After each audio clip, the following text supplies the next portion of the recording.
नमस्ते, प्रणाम, जय श्री राम। दोस्तों, मेरा नाम पूजा मिश्रा है। हमारे चैनल का नाम पूजा मिश्रा दिव्य गीत है। आप लोगों को तहे दिल से स्वागत और अभिनंदन करती हूँ अपने चैनल पर। आप लोगों को मैं एक बहुत ही प्यारा गारी गीत सुना रही हूँ। शादी ब्याह में गाया जाता है। अगर हमारा गाना अच्छा लगे तो ज़्यादा से ज़्यादा शेयर करिए, लाइक और सब्सक्राइब करिए। ऐसे अपना प्यार दुलार आशीर्वाद बनाए रखिए।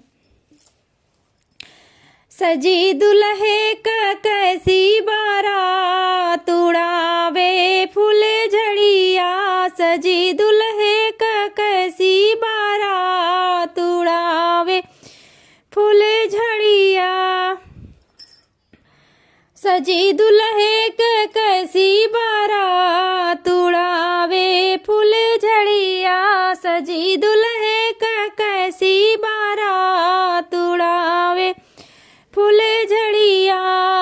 दुल्हे के माई करत हंसाई, दुल्हे के माई करत हंसाई, अरे दुल्हे के माई करत हंसाई, अरे मुहवा में पान चबात उड़ावे, अरे मुहवा में पान चबात कटावे सुपरिया, अरे मुहवा में पान चबात कटावे सुपरिया, अरे मुहवा में पान चबात कटावे सुपरिया।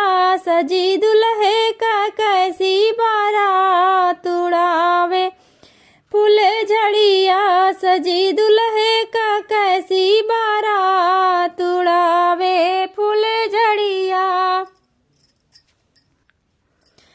दुल्हे का दीदी करत मन मानी, दुल्हे का दीदी करत मन मानी, अरे दुल्हे का दीदी करत मन मानी, दुल्हे का दीदी करत मन मानी, अरे गलियन माँ बाबतिया तुड़ावे चुनरिया, अरे गलियन माँ बाबतिया उड़ावे चुनरिया, अरे गलियन माँ बाबतिया तुड़ावे चुनरिया।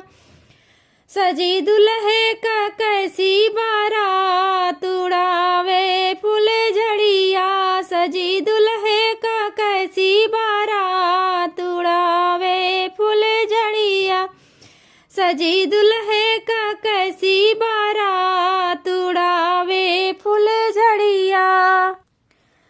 दुल्हे के बुआ के गाल माल पुआ, दुल्हे के बुआ के गाल माल पुआ, अरे दुल्हे के बुआ के गाल माल पुआ, अरे आधा अंग दिखाती ओढ़े चादरिया, अरे आधा अंग दिखाती ओढ़े चादरिया, अरे आधा अंग दिखाती ओढ़े चादरिया।